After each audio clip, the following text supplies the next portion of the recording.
Every rapper has to go through that one big beef. I think you dissed me. Did you?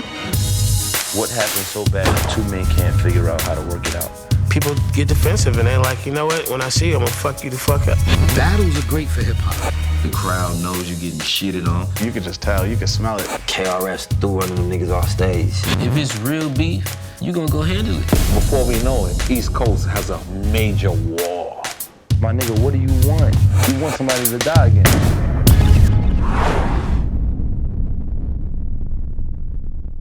Beef. The idea of hip-hop beef is it's expected, it's natural, it's a part of the culture. We accept the beef just like we accept a fight in the neighborhood. Like, it's just a part of the shit. So somebody might have an argument where they just go back and forth. Somebody else might have a fucking fist fight. Somebody else might have a fucking shootout. It just, hip-hop seems to be going, you know, side by side with how life goes, how the hood goes, how the streets go. Beef was really, at first, was meaning problem. It was an issue. There's real life things that happen between individuals that'll cause a real live beef that has to get solved in some way.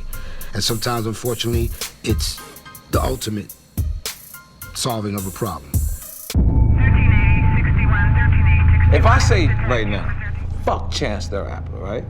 Essentially, Chicago people was gonna look at me and say, this nigga saying fuck Chicago, right? And then Chance says, fuck N.O.R.E. Essentially, New York people was gonna be like, Chance can't come out here no more. And now I can't come to Chicago. Beef in hip hop is terrible because you could actually call a person and say, I think you dissed me. But the problem is we don't do that. Now, before we know it, Midwest and East Coast has a major war because of two idiots that couldn't pick up the fucking phone. I think in rap, I don't think there's no other genre where they really have beefs like that. They really go on wax. Like, you're not gonna hear Garth Brooks go at any other country singer, you know what I mean? I mean, you don't see the Rolling Stones beefing with the Beatles on stage. I'm sure they had beefs, but it wasn't publicized like that. Every rapper, unfortunately, has to go through that one big beef. You know what I mean? So it was Jay-Z and Nas. It was Meek and Drake. It was Nicki Minaj when she first came in and Lil' Kim. When people see you on top, they want to attack you. If the beef is true, that's one thing. But if the beef is like, oh, I'm gonna get into a beef with Mike, you know, because I could sell more records, I don't see it happening. Your fans are gonna know what's real and what's not real. If you're supposed to be a gangster rapper and you're rapping about all the stuff you'll do to somebody and nothing ever happens, I can't take you serious as a rapper anymore just because you chose to respond to a beef that you didn't have to respond to and nothing happened after you left the studio. Oh, you could tell. It's not even like, how do you know? You could just tell. You could smell it. You could feel the temperature. Some things you could tell are just gonna escalate. It could escalate past music, and that's where it begins to suck, you know? The last beef that I really saw that kind of like got a lot of controversy was Dolph and Yo Gotti. Yo Gotti, Young Dolph are street dudes in a way that like not many of these SoundCloud rappers are. Like those guys are just a lot more serious. What happened to Young Dolph with people taking 100 shots at him and people connecting it with Yo Gotti? I was disappointed in that because I'm like, these are two talented men who have been given platforms to do something way bigger than what they've been doing.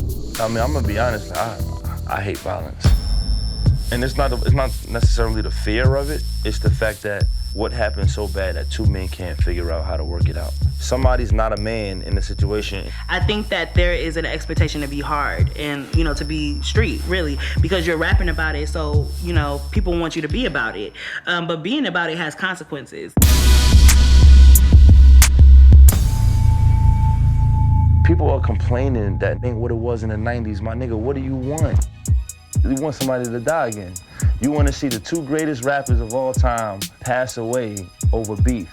You know, this generation isn't so physical as, you know, how it used to be. I think now it's definitely kind of fizzled out, but in that time, it was just crazy because on top of hip hop being so new, you know, you got this big major beef with like everyone's favorite artists. We should see Biggie and Pac like fucking Jesus Christ, man.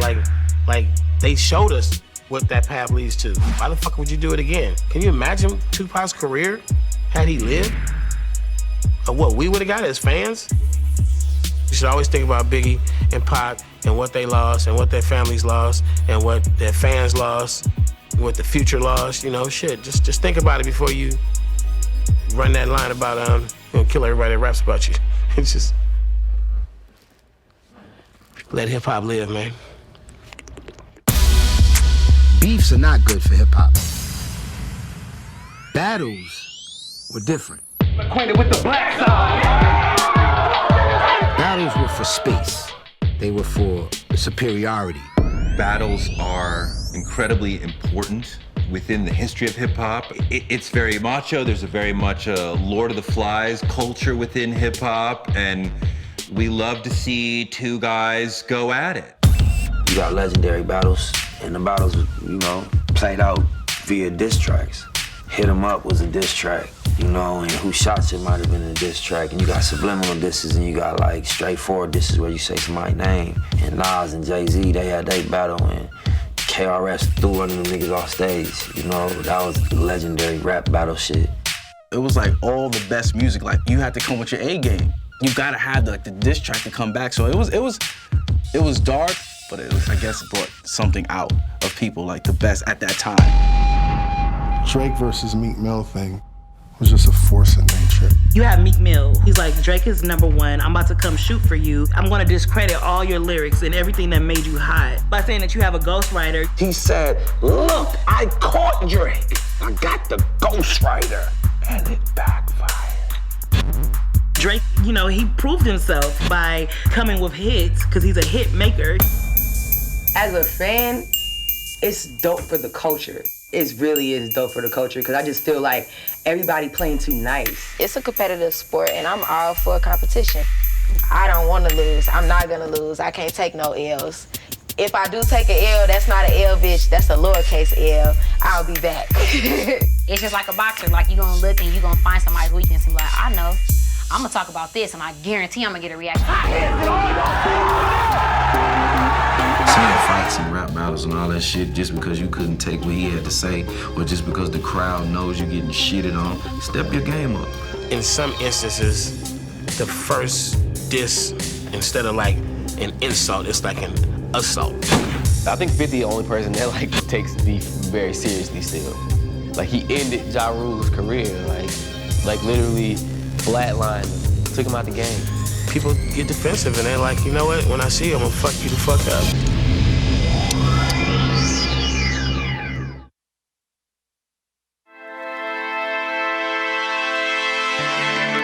When I was a kid, we were only hearing Tupac and Biggie. They were the fucking best. I saw a scholar in Pac, a thespian. Biggie was a great lyricist. Pac said, fuck Big. People wanted to hear what Biggie would say after that. Like, now I got a kid.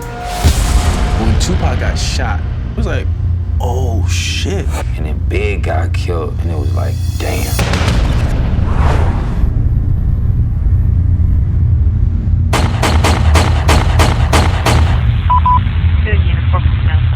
It was just bad.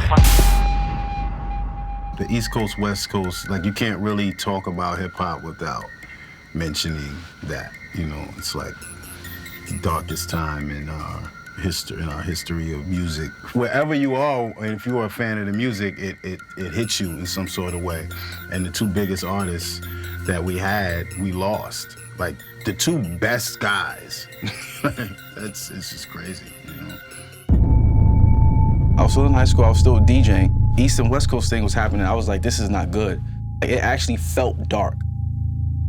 When Tupac was saying like he slept with Faith, I was kind of hurt because you felt like you're in it.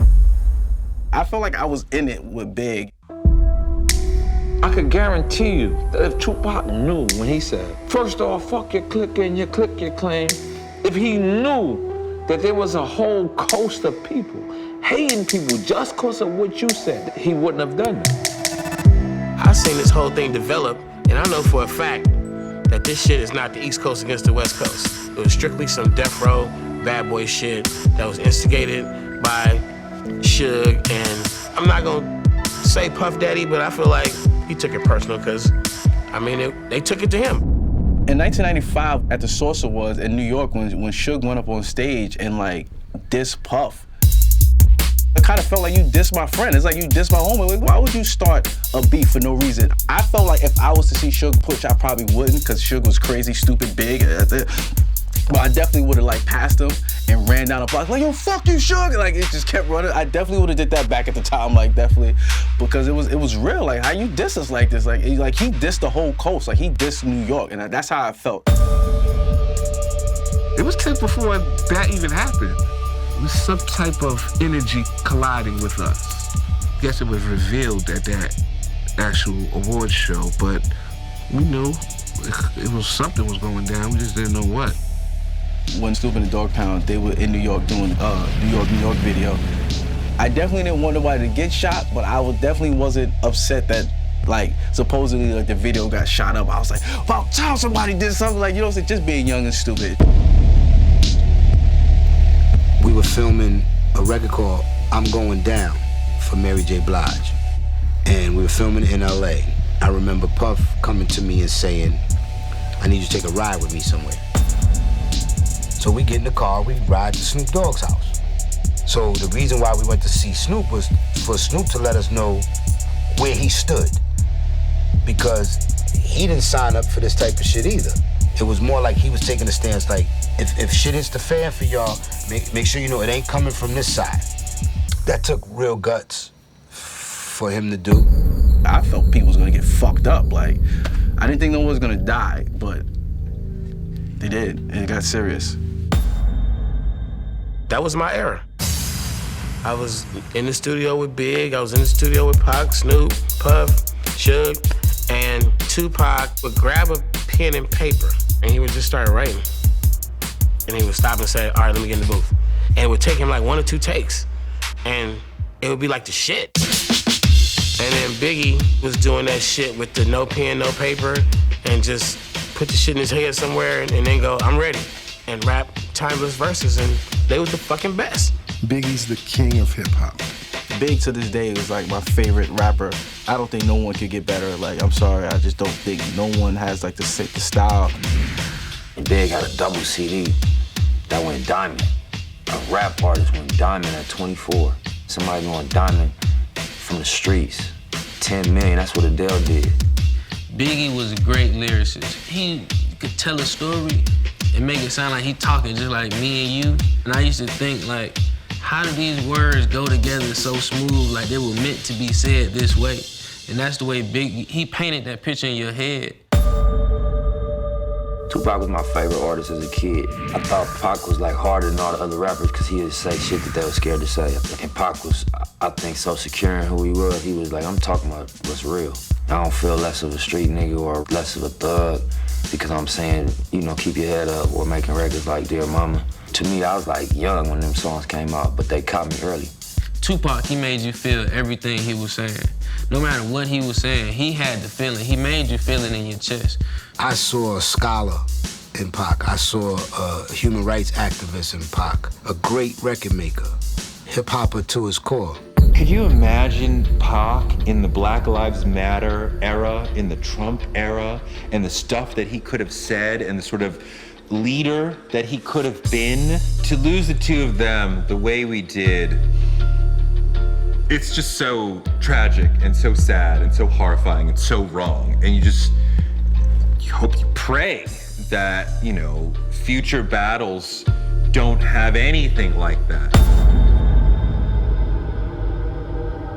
When Tupac got shot and we were watching TV and it was like something came on, it was like, oh shit. You thought Tupac was invincible, like honestly, like he was definitely a superhero. Like he can't die. Maybe I thought like everybody else, oh, Pac got shot before, he'd get out of it, you know?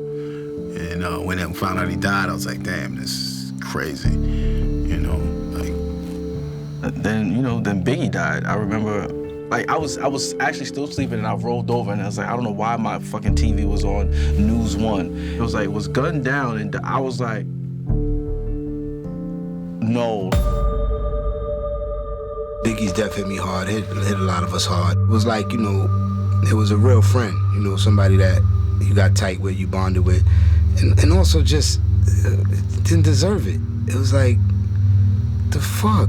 My first time seeing like Pac got killed, that was Tupac. I was like Bob Marley or somebody getting killed, or John Lennon. And then Big got killed, and I was like the Twin Towers when the second one dropped. The first one went down, it was fucked up. And then the second one dropped, and it was like, damn. It kind of changed just the thought process. It made people feel like that's how beef's supposed to end now. Like, now I gotta kill you.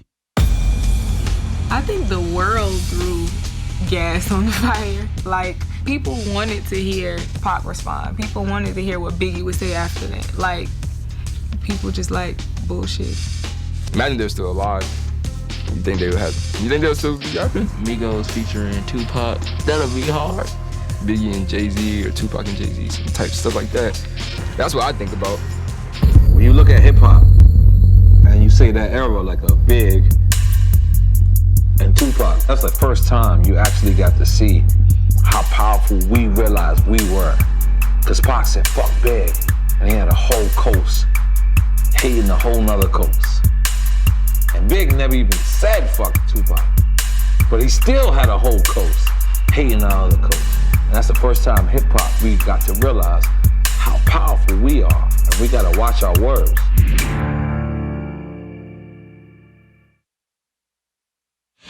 If you the one that's rapping, why the fuck are you gonna go get into a shootout? He needs to respond because, like, the street's waiting on you to respond. You're gonna have to respond. No, you're not gonna have to respond. Why are you going beefing with a whole nother nigga? A little bit of hate mixed with a little bit of my mouth. Don't fucking say shit about me. Let that shit go. Bro, if you want some beef, here's my number, call me. I hate beef, you know what I mean? But at the end of the day, like, I'm beefing with R. Kelly. Like, R. Kelly did some whole shit, I called him out.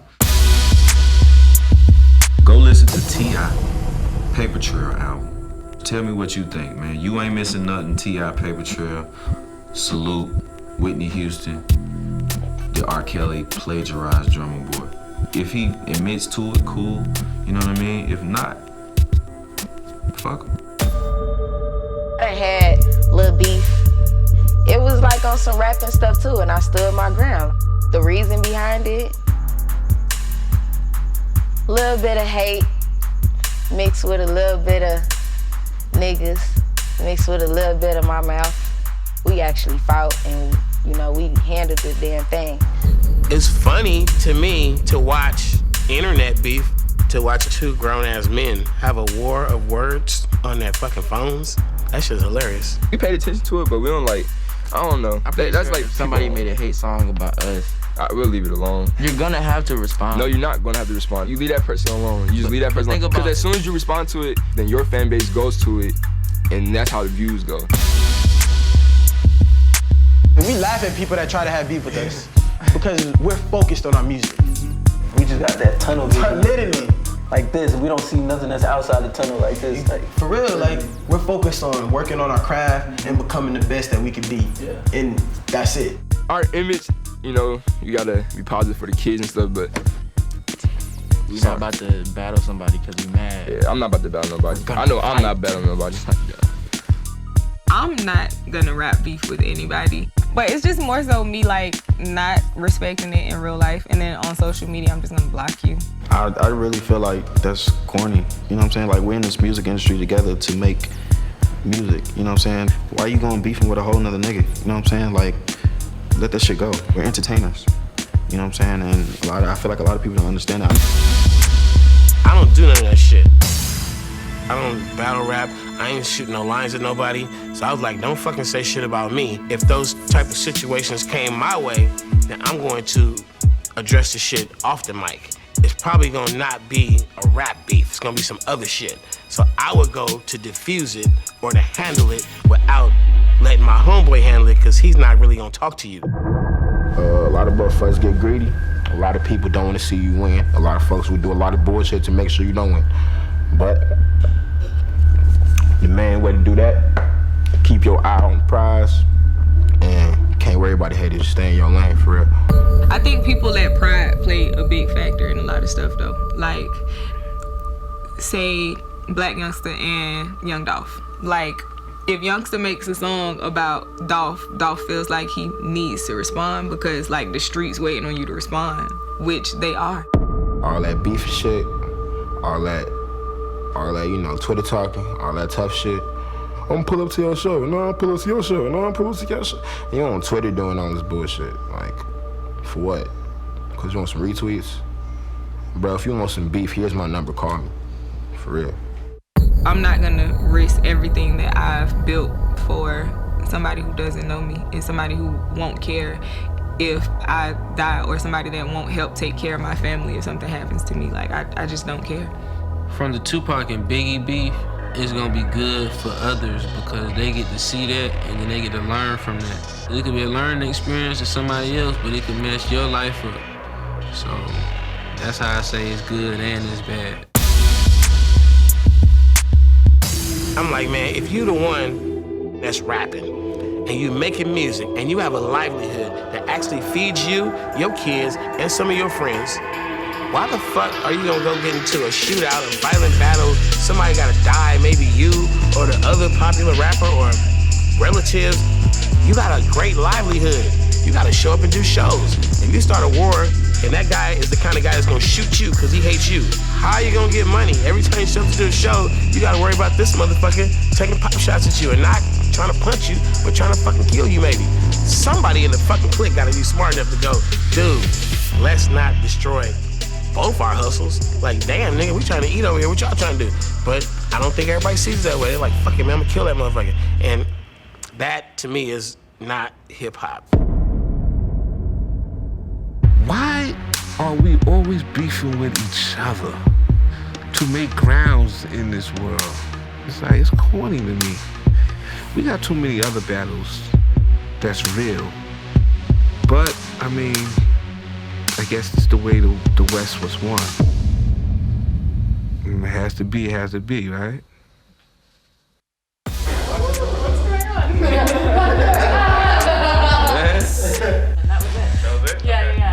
I feel like 'cause I'm about to do the same thing I just did. I'm sorry. What's the word? True. You know. And let's go! Mutiny! 7, 4, 3, 1, 2. Did it have to be in order or no? Doesn't matter. Let me know around like 9 o'clock. 9:05. I mean 8:05. 8:55.